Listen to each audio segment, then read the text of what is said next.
प्रेम से बोलिए हरे कृष्णा। भक्तों, आप सभी का स्वागत है जेठ मास की पुण्यमयी कथाओं की इन पावन श्रृंखला में। आज हम पहुँचे हैं अध्याय 26 पर। भक्तों, तिथि है जेठ महीने की शुक्ल पक्ष की द्वादशी, जो स्वयं श्री हरि भगवान विष्णु को अत्यंत प्रिय है, और दिन है शनिवार, जो न्याय के प्रतीक शनिदेव का विशेष दिन माना जाता है। जब यह दोनों पवित्र संयोग एक ही दिन मिल जाए, द्वादशी तिथि और शनिवार, तो यह दिन साधना, सेवा और कथा श्रवण के लिए अत्यंत शुभ और फलदायक माना गया है। तो आइए भक्तों, आज की यह दिव्य कथा न केवल हमारे जीवन के अंधकार को दूर करेगी, बल्कि शनि महाराज की कृपा और श्री हरि विष्णु भगवान का आशीर्वाद को भी प्राप्त करने का उत्तम माध्यम बनेगी।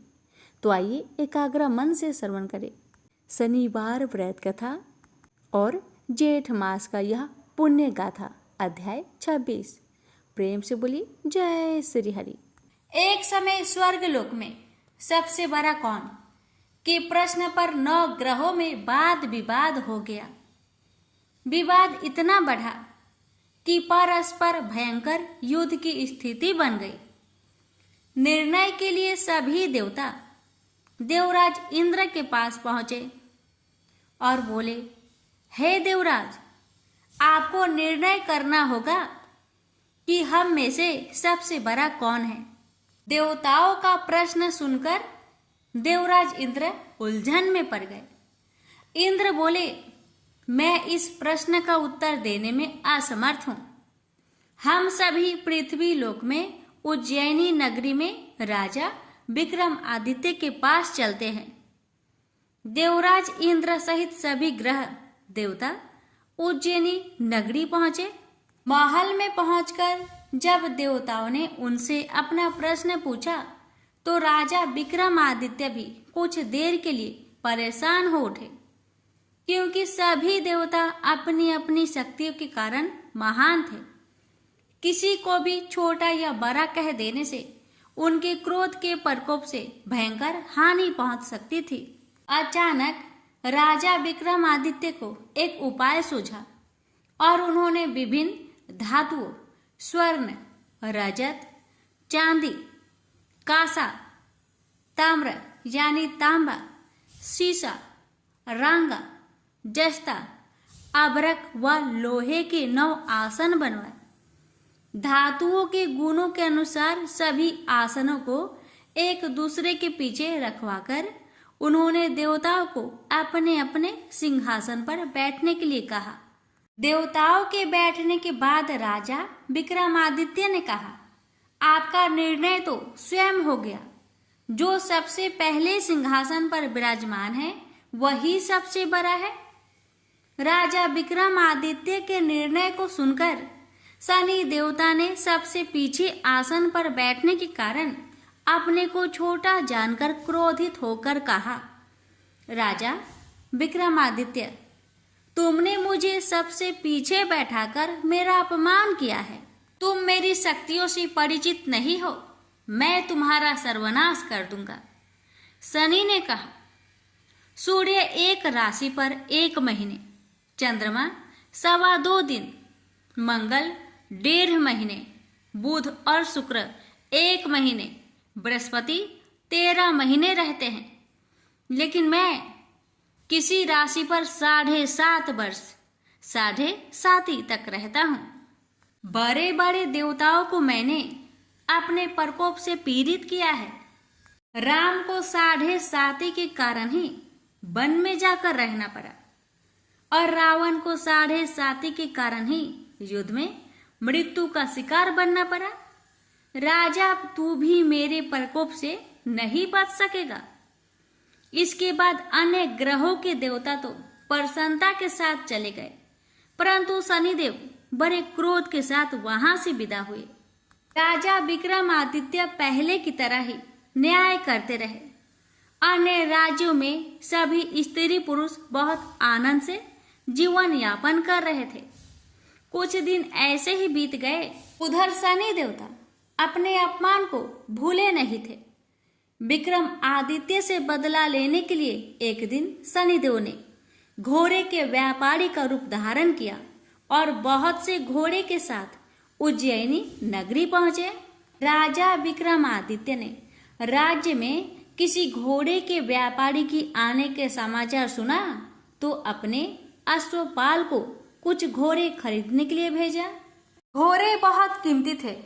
अश्वपाल ने जब वापस लौटकर इस संबंध में बताया तो राजा विक्रमादित्य ने स्वयं आकर एक सुंदर व शक्तिशाली घोड़े को पसंद किया।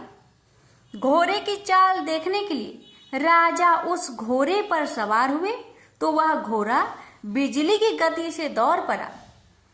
तेजी से दौड़ता घोड़ा राजा को दूर एक जंगल में ले गया और फिर राजा को वहां गिराकर जंगल में कहीं गायब हो गया। राजा अपने नगर को लौटने के लिए जंगल में भटकने लगा, लेकिन उन्हें लौटने का कोई रास्ता नहीं मिला। राजा को भूख प्यास लगाई। बहुत घूमने पर उसे एक चरवाहा मिला। राजा ने उससे पानी मांगा। पानी पीकर राजा ने उस चरवाहे को अपनी अंगूठी दे दी। फिर उससे रास्ता पूछकर वह जंगल से निकलकर पास के नगर में पहुंचा। राजा ने एक सेठ की दुकान पर बैठकर कुछ देर आराम किया। उस सेठ ने राजा से बातचीत की तो राजा ने उसे बताया कि मैं उज्जैनी नगरी से आया हूँ। राजा के कुछ देर दुकान पर बैठने से सेठ जी की बहुत बिक्री हुई। सेठ ने राजा को बहुत भाग्यवान समझा और खुश होकर उसे अपने घर भोजन के लिए ले गया। सेठ के घर में सोने का एक हार खूंटी पर लटका हुआ था। राजा को उस कमरे में छोड़कर सेठ कुछ देर के लिए बाहर गया। तभी एक आश्चर्यजनक घटना घटी।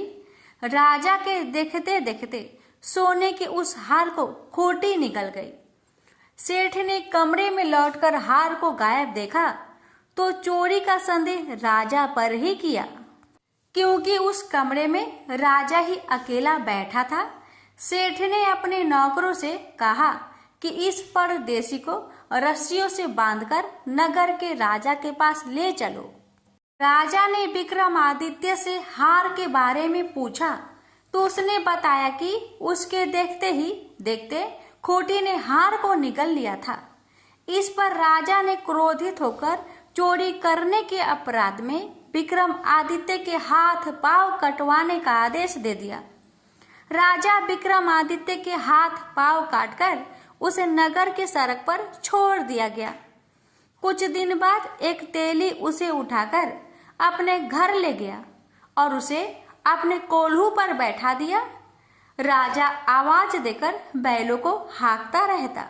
इस तरह तेली का बैल चलता रहा और राजा को भोजन मिलता रहा। शनि के प्रकोप की 7.5 पूरी होने पर वर्षा ऋतु आरंभ हुई। राजा विक्रमादित्य एक रात मेघ मल्हार गा रहा था कि तभी नगर के राजा की लड़की राजकुमारी मोहिनी रथ पर सवार उस तेली के घर के पास से गुजरी। उसने मेघ मल्हार सुना तो उसे बहुत अच्छा लगा और दासी को भेजकर गाने वाले को बुला लाने को कहा। दासी ने लौटकर राजकुमारी को अपंग राजा के बारे में सब कुछ बता दिया। राजकुमारी उसके मेघ मल्हार से बहुत मोहित हुई, अतः उसने सब कुछ जानकर भी अपंग राजा से विवाह करने का निश्चय कर लिया। राजकुमारी ने अपने माता पिता से जब यह बात कही तो वे हैरान रह गए। रानी ने मोहिनी को समझाया, बेटी तेरे भाग्य में तो किसी राजा की रानी होना लिखा है, फिर तू उस अपंग से विवाह करके अपने पांव पर कुल्हाड़ी क्यों मार रही है। राजकुमारी ने अपनी जिद नहीं छोड़ी। अपनी जिद पूरी करने के लिए उसने भोजन करना छोड़ दिया और प्राण त्याग देने का निश्चय कर लिया। आखिर राजा रानी को विवश होकर अपंग विक्रमादित्य से राजकुमारी का विवाह करना पड़ा। विवाह के बाद राजा विक्रमादित्य और राजकुमारी तेली के घर में रहने लगे। उस रात स्वप्न में शनिदेव ने राजा से कहा, राजा तुमने मेरा प्रकोप देख लिया। मैंने तुम्हें अपने अपमान का दंड दिया है। राजा ने शनिदेव से क्षमा करने को कहा और प्रार्थना की, हे शनिदेव, आपने जितना दुख मुझे दिया है अन्य किसी को न देना। शनिदेव ने कुछ सोचकर कहा, राजा, मैं तुम्हारी प्रार्थना स्वीकार करता हूँ। जो कोई स्त्री पुरुष मेरी पूजा करेगा, शनिवार को व्रत करके मेरी व्रत कथा सुनेगा, उस पर मेरी अनुकंपा बनी रहेगी। प्रातःकाल राजा विक्रमादित्य की नींद खुली तो अपने हाथ पांव देखकर राजा को बहुत खुशी हुई। उसने मन ही मन शनिदेव को प्रणाम किया। राजकुमारी भी राजा के हाथ पांव सही सलामत देखकर आश्चर्य में डूब गई। राजा विक्रमादित्य ने अपना परिचय देते हुए शनिदेव के प्रकोप की सारी कहानी सुनाई। सेठ को जब इस बात का पता चला तो दौड़ता हुआ तेली के घर पहुंचा और राजा के चरणों में गिरकर क्षमा मांगने लगा। राजा ने उसे क्षमा कर दिया क्योंकि यह सब तो शनिदेव के प्रकोप के कारण हुआ था। सेठ राजा को अपने घर ले गया और उसे भोजन कराया। भोजन कराते समय वहां एक आश्चर्यजनक घटना घटी। सबके देखते देखते उस खूंटी ने हार उगल दिया। सेठ जी ने अपनी बेटी का विवाह भी राजा के साथ कर दिया और बहुत से स्वर्ण आभूषण, धन आदि देकर राजा को विदा किया। राजा विक्रमादित्य राजकुमारी मोहिनी और सेठ की बेटी के साथ उज्जैनी पहुंचे तो नगर वासियों ने हर्ष से उनका स्वागत किया। अगले दिन राजा विक्रमादित्य ने पूरे राज्य में घोषणा कराई कि शनिदेव सब देवों में सर्वश्रेष्ठ है। प्रत्येक स्त्री पुरुष शनिवार को उनका व्रत करे और व्रत कथा अवश्य सुने। राजा विक्रमादित्य की घोषणा से शनिदेव बहुत प्रसन्न हुए। शनिवार का व्रत करने और व्रत कथा सुनने के कारण सभी लोगों की मनोकामनाएं शनिदेव की अनुकंपा से पूरी होने लगी। सभी लोग आनंद पूर्वक रहने लगे। भक्तों, श्री सुखदेव जी ने कहा, परीक्षित तुम्हारा लोकहित के लिए क्या हुआ? यह प्रश्न बहुत ही उत्तम है। मनुष्यों के लिए जितनी भी बातें सुनने, स्मरण करने या कीर्तन करने की है, उन सब में यह श्रेष्ठ है। आत्मज्ञानी महापुरुष ऐसे प्रश्न का बड़ा आदर करते हैं। राजेंद्र, जो गृहस्थ घर के काम धंधों में उलझे हुए हैं, अपने स्वरूप को नहीं जानते, उनके लिए हजारों बातें कहने, सुनने एवं सोचने करने की रहती है। उनकी सारी उम्र यूं ही बीत जाती है। उनकी रात नींद या स्त्री प्रसंग से करती है और दिन धन की हाय हाय या कुटुंबियों के भरण पोषण में समाप्त हो जाता है। संसार में जिन्हें अपना अत्यंत घनिष्ठ संबंधी कहा जाता है, वे शरीर, पुत्र, स्त्री आदि कुछ नहीं है, असत है, परंतु जीव उनके मोह में ऐसा पागल सा हो जाता है कि रात दिन उनको मृत्यु का ग्रास होते देखकर भी चेतना नहीं। इसलिए परीक्षित, जो अभय पद को प्राप्त करना चाहता है, उसे तो सर्वात्मा, सर्वशक्तिमान भगवान श्री कृष्ण की ही लीलाओं का श्रवण, कीर्तन और स्मरण करना चाहिए। मनुष्य जन्म का यही इतना ही लाभ है कि चाहे जैसे हो, ज्ञान से, भक्ति से अथवा अपने धर्म की निष्ठा से जीवन को ऐसा बना लिया जाए कि मृत्यु समय भगवान की स्मृति अवश्य बनी रहे। परीक्षित, जो निर्गुण स्वरूप में स्थित है एवं विधि निषेध की मर्यादा को लांघ चुके हैं, वे बड़े बड़े ऋषि मुनि भी प्राय भगवान के अंत कल्याणमय गुणों के वर्णन में रमे रहते हैं। द्वापर के अंत में इस भागवत रूप अथवा वेद तुल्य श्रीमद् भागवत नामक महापुराण का अपने पिता श्री कृष्ण देवयान से मैंने अध्ययन किया था। राजश्रेय मेरी निर्गुण स्वरूप परमात्मा में पूर्ण निष्ठा है।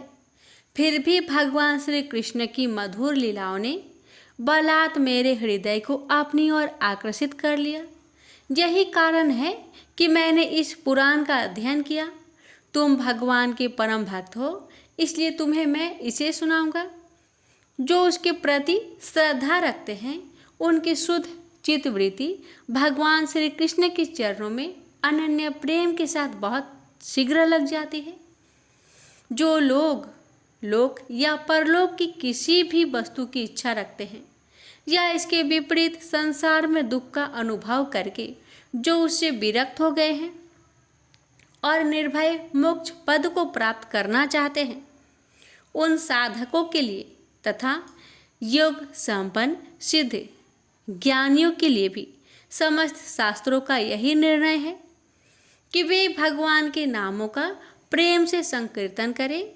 अपने कल्याण साधन की ओर से असावधान रहने वाले पुरुष की वर्षों लंबी आयु भी अनजाने में ही व्यर्थ बीत जाती है। उससे क्या लाभ? सावधानी से ज्ञान पूर्वक बिताई हुई घड़ी दो गरीबी श्रेष्ठ है, क्योंकि उसके द्वारा अपने कल्याण की चेष्टा तो की ही जा सकती है। राजश्री खटवांग अपनी आयु की समाप्ति का समय जानकर दो घड़ी में ही सब कुछ त्याग कर भगवान के अभय पद को प्राप्त हो गए। परीक्षित, अभी तो तुम्हारे जीवन की अवधि 7 दिन की है। इस बीच में ही तुम अपने परम कल्याण के लिए जो कुछ करना चाहिए सब कर लो। मृत्यु का समय आने पर मनुष्य घबराए नहीं। उसे चाहिए कि वह वैराग्य के शास्त्र से शरीर और उससे संबंध रखने वाले के प्रति ममता को काट डाले। धैर्य के साथ घर से निकलकर पवित्र तीर्थ के जल में स्नान करे और पवित्र तथा एकांत स्थान में विधि पूर्वक आसन लगाकर बैठ जाए। तत्पश्चात परम पवित्र अ, उ, म इन तीनों मात्राओं से युक्त प्राणों का मन ही मन जप करे। प्राण वायु को बस में करके मन का दमन करे और एक क्षण के लिए भी प्राण को न भूले। बुद्धि की सहायता से मन के द्वारा इंद्रियों को उनके विषयों से हटा ले और कर्म की वासनाओं से चंचल हुए मन को विचार के द्वारा रोककर भगवान के मंगलमय रूप में लगाए। स्थिर चित्त से भगवान के श्री विग्रह से किसी एक अंग का ध्यान करें। इस प्रकार एक एक अंग का ध्यान करते करते विषय वासना से रहित मन को पूर्ण रूप से भगवान में ऐसा तत्लीन कर दे कि फिर और किसी विषय का चिंतन ही ना हो। वही भगवान विष्णु का परम पद है, जिसे प्राप्त करके मन भगवत प्रेम रूप आनंद से भर जाता है। यदि भगवान का ध्यान करते समय मन रजोगुण से विक्षिप्त या तमोगुण से मूढ़ हो जाए तो घबराए नहीं। धैर्य के साथ योग धारण के द्वारा उसे बस में करना चाहिए, क्योंकि धारणा उक्त दोनों गुणों के दोषों को मिटा देती है। धारणा स्थिर हो जाने पर ध्यान में जब योगी अपने परम मंगलमय आश्रय भगवान को देखता है, तब उसे तुरंत ही भक्ति योग की प्राप्ति हो जाती है। परीक्षित ने पूछा, ब्राह्मण, धारणा किस साधन से किस वस्तु में किस प्रकार की जाती है और उसका क्या स्वरूप माना गया है जो शीघ्र ही मनुष्य के मन का मैल मिटा देती है? श्री सुखदेव जी ने कहा, परीक्षित, आसन, श्वास, आसक्ति और इंद्रियों पर विजय प्राप्त करके फिर बुद्धि के द्वारा मन को भगवान के मूल रूप में लगाना चाहिए। यह कार्य रूप संपूर्ण विश्व जो कुछ कभी था, है या होगा, सब का सब जिसमें दिख पड़ता है, वही भगवान का स्थूल से स्थूल और विराट शरीर है। जल, अग्नि, वायु, आकाश, अहंकार, महत्व तत्व और प्रकृति, इन 7 आवरणों से घिरे हुए इस ब्रह्मांड शरीर में जो विराट पुरुष भगवान हैं, वे ही धारण के आश्रय हैं। उन्हीं की धारणा की जाती है। तत्वज्ञ पुरुष उनका इस प्रकार वर्णन करते हैं। पाताल विराट पुरुष के तलवे हैं, उनकी एरिया और पंजे रसातल है। दोनों गुल्फ एरी के ऊपर की गांठें महातल है, उनके पैर के पिंड तलातल है। विश्व मूर्ति भगवान के दोनों घुटने सूतल है, जांघें बीतल और अतल है, पेरू भूतल है। और परीक्षित उनके नाभि रूप सरोवर को ही आकाश कहते हैं।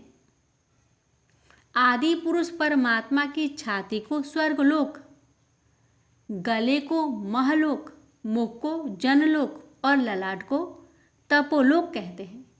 उन सहस्त्र सिर वाले भगवान का मस्तक समूह ही सत्यलोक है।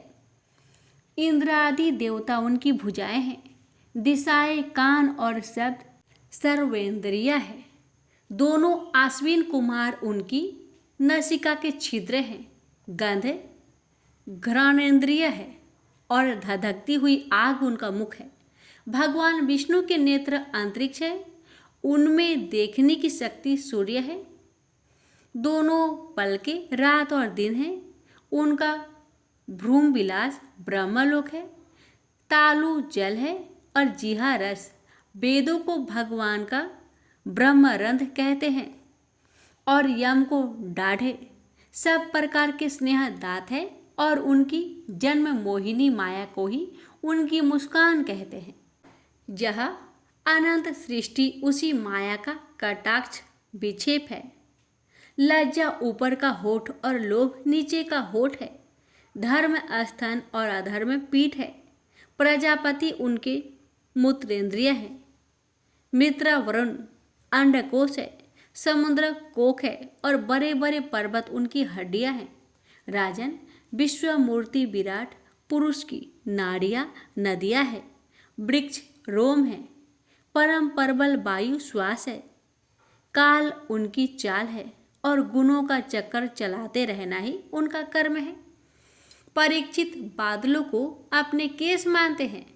संध्या उन अनंत का वस्त्र है। महात्माओं ने अव्यक्त मूल प्रकृति को ही उनका हृदय बतलाया है और सब विकारों को खजाना उनका मन चंद्रमा कहा गया है। महत्व तत्व को सर्वात्मा भगवान का चित्त कहते हैं और रुद्र उनके अहंकार कहे गए हैं। घोड़े खच्चर ऊंट और हाथी उनके नख है। वन में रहने वाले सारे मृग और पशु उनके कटी प्रदेश में स्थित है।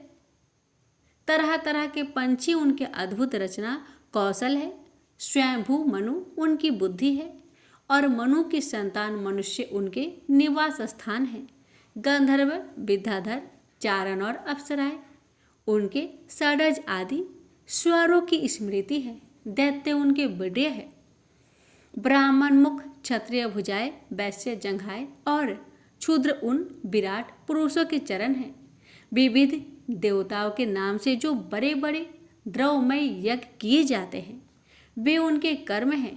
परीक्षित विराट भगवान के स्थूल शरीर का यही स्वरूप है जो मैंने तुम्हें सुना दिया। इसी में मुमुक्षु पुरुष बुद्धि के द्वारा मन को स्थिर करते हैं क्योंकि इससे भिन्न और कोई वस्तु नहीं है। जैसे स्वप्न देखने वाला स्वप्न वन स्थान में अपने आप को ही विविध पदार्थों के रूप में देखता है, वैसे ही सबकी बुद्धि वृत्तियों के द्वारा सब कुछ अनुभव करने वाला स्वर्ण अंतर्यामी परमात्मा भी एक ही है। उन सत्य स्वरूप आनंद निधि भगवान का ही भजन करना चाहिए। अन्य किसी भी वस्तु में आसक्ति नहीं करनी चाहिए क्योंकि यह आसक्ति जीव के अतः पतन का हेतु है। प्रेम से बोली हरे कृष्णा। भक्तों, आज की यह अध्याय यहीं पर समाप्त होती है। कल के अध्याय अगले वीडियो में अवश्य सुनेगा। भगवान आप सभी भक्तों की हर मनोकामना पूर्ण करे। जय। सूत महर्षि ने नारद मुनि की कहानी सुनाना प्रारंभ किया। पिछले जन्म में नारद ने एक दासी पुत्र के रूप में जन्म लिया था। वह दासी एक भक्त के घर में काम किया करता था। उस भक्त के घर में सदा ऋषि मुनि साधु संत अतिथि सत्कार पाया करते थे। विष्णु भगवान की महिमाओं की चर्चा भी बड़ी श्रद्धा व भक्ति से सुनता था। पानी देने वाले बालक का नामकरण नारद करके वे लोग इसी नाम से उसे पुकारा करते थे। इस बीच नारद की माँ सांप के डसने से मर गई। बालक नारद को अपने पिता का बिल्कुल पता न था। उसके साथ ही नारद को दासी पुत्र और अनाथ बालक कहा करते थे। कुछ ही दिनों में उस मकान के मालिक का स्वर्गवास हो गया। नारद को कहीं आश्रय नहीं मिला। वह इधर उधर भटकता था। भूख लगने पर यदि वह किसी मकान के सामने जाकर खड़ा हो जाता तो लोग उसे भगा देते थे और गालियां देते थे कि यह बालक ऐसा पापी है जिसे अपने पिता का भी पता नहीं है। नारद साधु स्वभाव का था, इसलिए नटखट बच्चे उस पर पत्थर फेंकते और उसे सताकर आनंद का अनुभव करते थे। गांव के लोगों से तंग आकर नारद सोचने लगा, इस मनुष्य के बीच मेरा जन्म क्यों हुआ है? मैंने कौन सा अपराध किया है? ये लोग मेरे प्रति ऐसे अत्याचार क्यों करते हैं? आखिर कीड़े मकोड़े जंगल के जानवर भी मजे से जी रहे हैं। ये सोचते हुए नारद जंगल की ओर चल पड़ा। उसे ऋषि मुनियों की बातें याद आई। मुझे भी तपस्या करके देवताओं के बीच जन्म लेना है। ऐसा निश्चय कर नारद ने तपस्या करना शुरू कर दिया। अनाथों का जो रक्षक है, जो सारे जगत का पिता है, वही मेरे लिए भी पिता है। वह मुझे कुछ भी बनाए पसंद है। इस प्रकार सोचते नारद ने समय का ख्याल किए बिना भयंकर तपस्या शुरू कर दिया। नारद की तपस्या पूर्ण हो गई। उसके भीतर एक तेज ने प्रवेश किया। एक ज्योति के रूप में प्रत्यक्ष होकर विष्णु भगवान ने कहा, वत्स नारद, तुम मेरे अंदर विलीन होने जा रहे हो।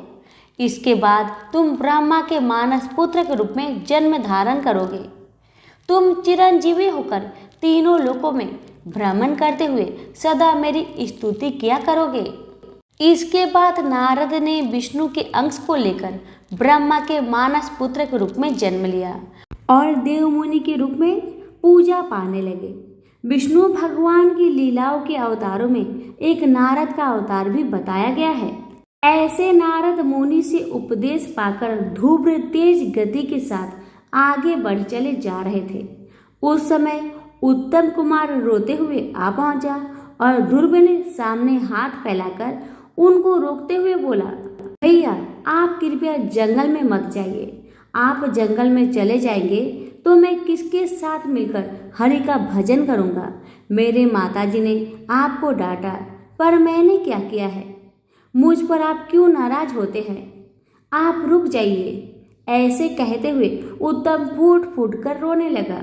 ध्रुव ने उत्तम कुमार को गले लगाकर समझाया, मेरे छोटे भैया, मेरी माताजी ने मुझे जन्म दिया। मुझे क्या यह साबित नहीं करना है कि मेरी माताजी भी महान है? इसलिए मैं जा रहा हूँ। उत्तम बोला, तब तो मैं भी आपके साथ चलूँगा। आप तपस्या में लग जाइए। मैं आपके लिए कंदमूल फल लाया करूँगा। ऐसा करने पर तुम्हारी माँ रोएगी। मेरे छोटे भाई, मैं तुम्हारा बड़ा भाई हूँ, इसलिए तुम्हें मेरी बात माननी पड़ेगी। जाओ। ध्रुव ने कहा। ध्रुव के मुख से ये बातें सुनकर उत्तम कुमार वहीं पर लुढ़क पड़ा और रोने लगा।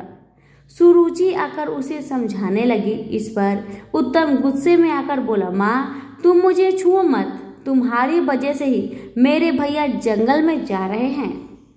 सुरुचि लज्जा के मारे सर झुकाकर अपने को कोसने लगी, मैं पापीन हूँ, मेरे ही कारण यह सब हुआ।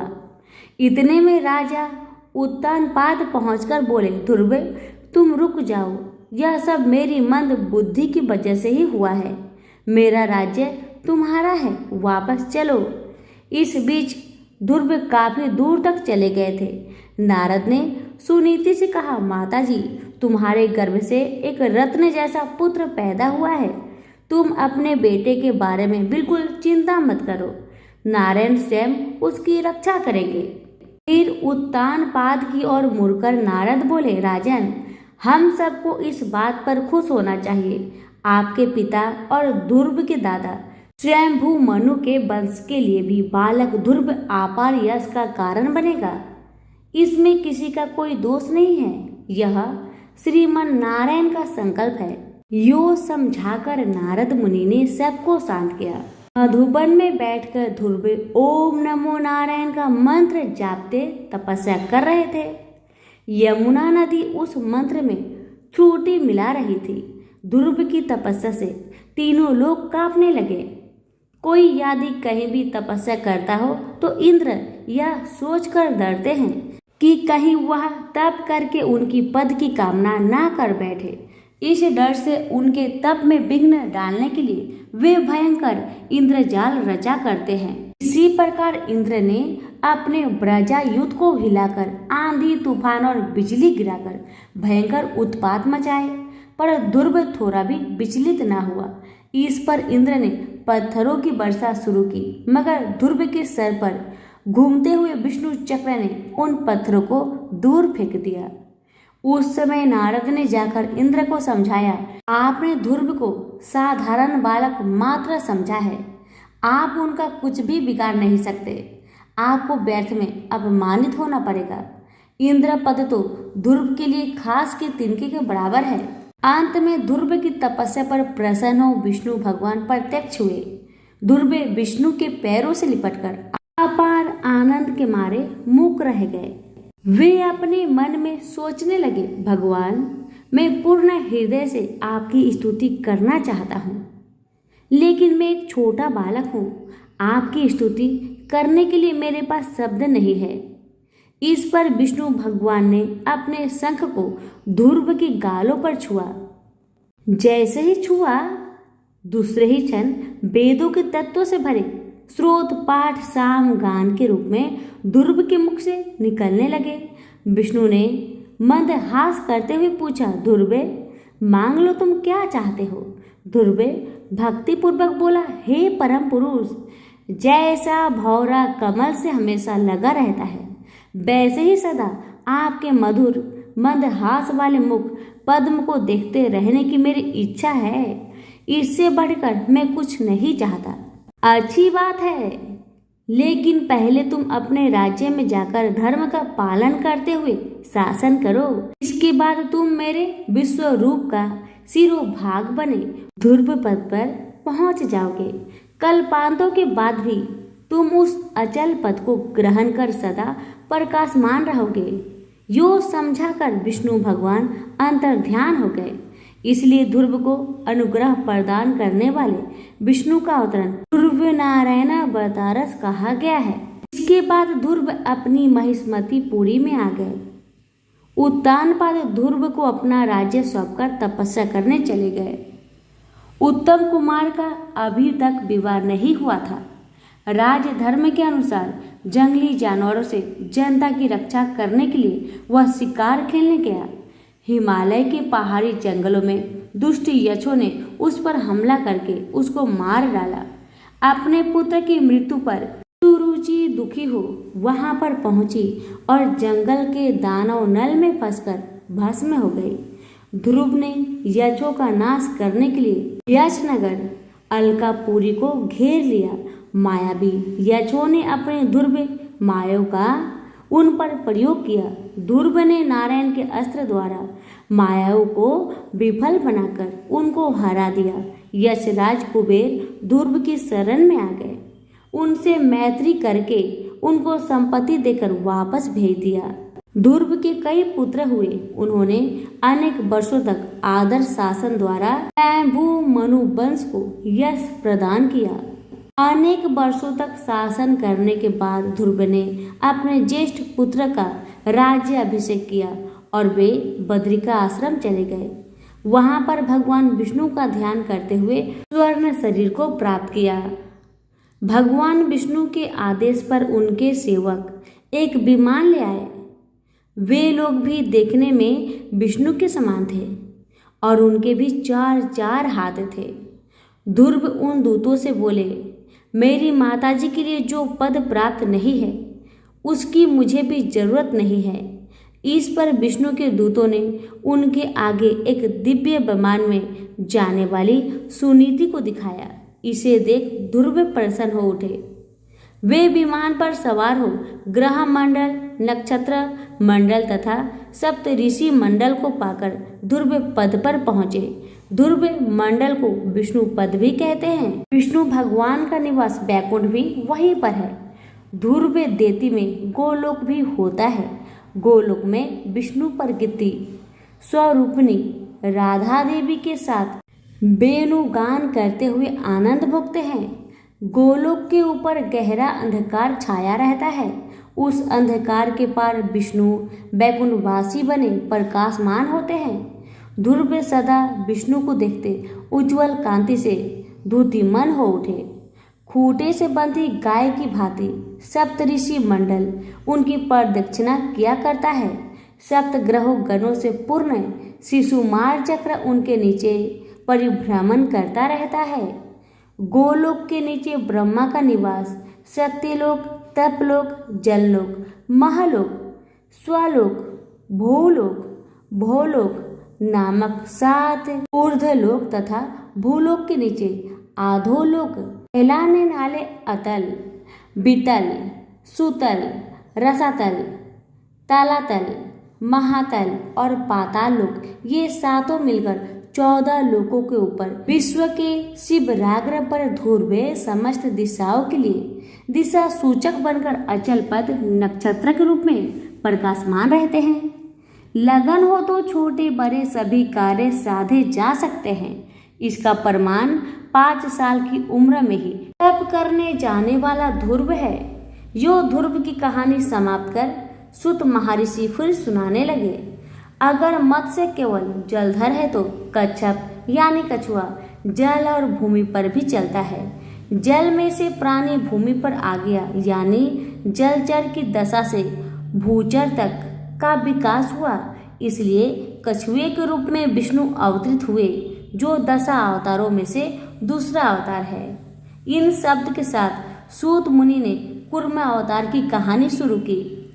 देवता व राक्षस क्षीर सागर का मंथन करके अमृत पाने के लिए तैयार हो गए। बाहुबल और संख्या की दृष्टि से भी शक्तिशाली बने राक्षसों ने सोचा कि अगर अमृत प्राप्त होगा तो सारा अमृत उन्हीं लोग का हो जाएगा।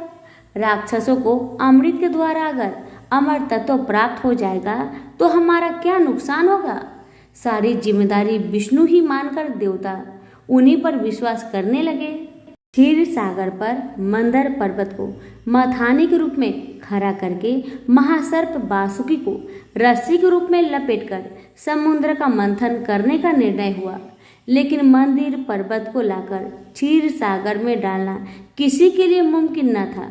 विष्णु ने उन पर अनुग्रह करके यह काम संपन्न किया, इसलिए वे गिरिधारी कहलाए। राक्षसों ने वासुकी सर्प को सर के छोर से पकड़ने का हठ किया। विष्णु ने देवताओं को समझाया कि वे राक्षसों की बात मान ले। तब विष्णु ने भी सबके अंत में वासुकी की पूंछ के छोर पकड़ लिया। इसके बाद क्षीर सागर को मथने का काम शुरू हुआ। तो सभी मिलकर बोले, लक्ष्मी नारायण की जय हो। आप सभी भक्तों पर लक्ष्मी नारायण भगवान जी की कृपा सदा सर्वदा बनी रहे।